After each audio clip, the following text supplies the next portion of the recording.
have a strong empathy. It might be, sometimes it gets in the way of enjoying things, and I think, well, I can't enjoy certain things. Like, I've been upgraded to first class sometimes because I have all these miles from traveling, and I just don't enjoy a moment of it because I feel like kind of a traitor to my class, and I'm incredibly insecure, and I've spent so much time walking through first class and just judging and making up stories in my head. And I don't mean to distance myself from you, but I fly Comfort Plus.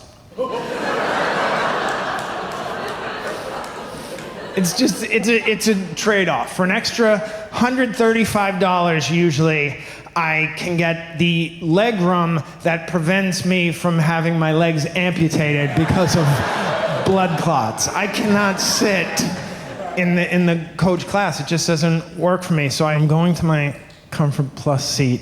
I get so anxious and embittered. I always say, honey, don't be impressed with these people. If they had their shit together, they'd be in a private jet right now. They all have bosses. They all have bosses.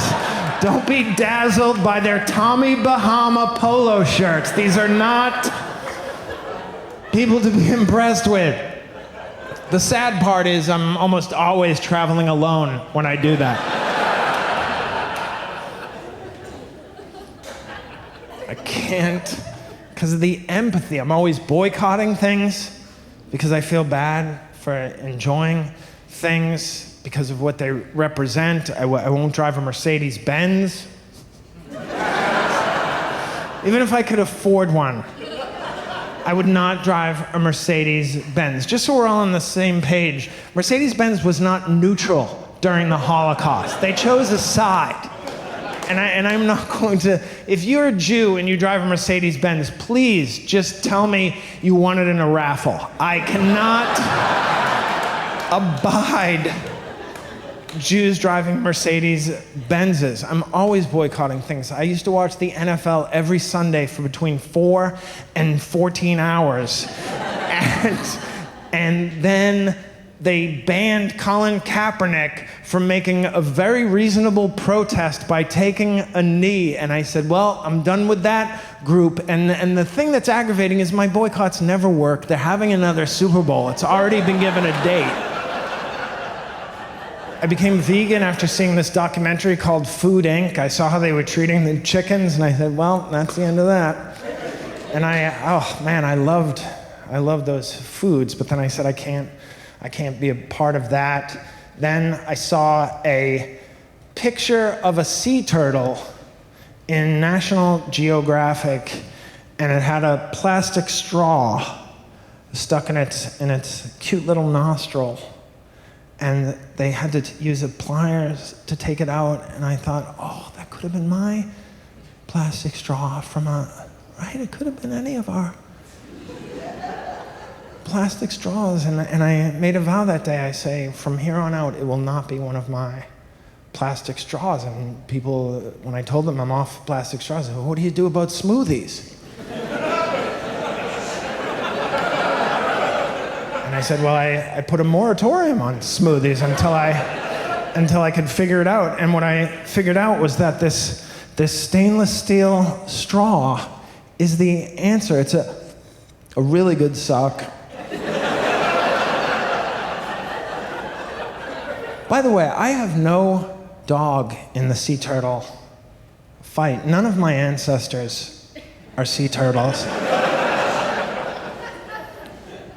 But the empathy, oy. So I use this, and I love it. For $14.99, I got 4 of these, and it comes with a free pipe cleaner, which answers your question, how do you keep it clean? Free pipe cleaner. So look at me. I'm not only saving the majestic sea turtle, but also the near-defunct, the moribund pipe cleaner industry.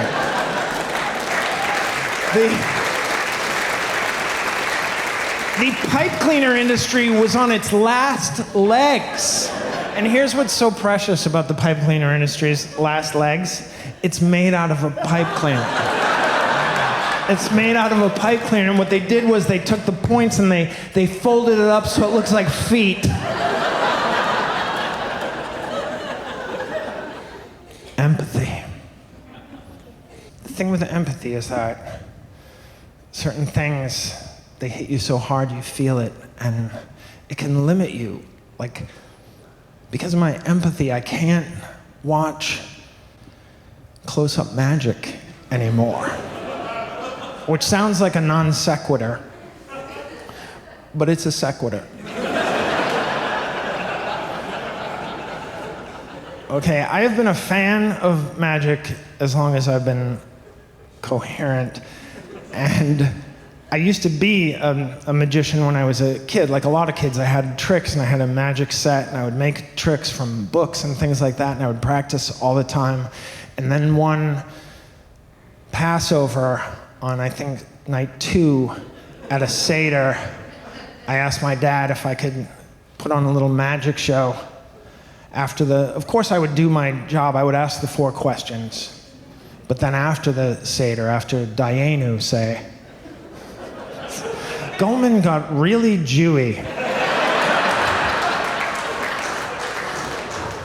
I thought his base was librarians. It's middle-aged Jews.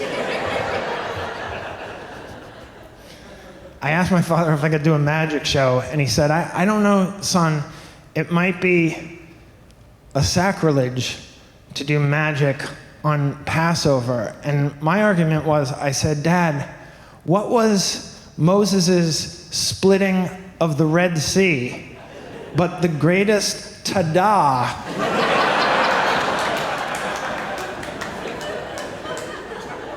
in Jewish history? And he laughed and he said, keep it tight.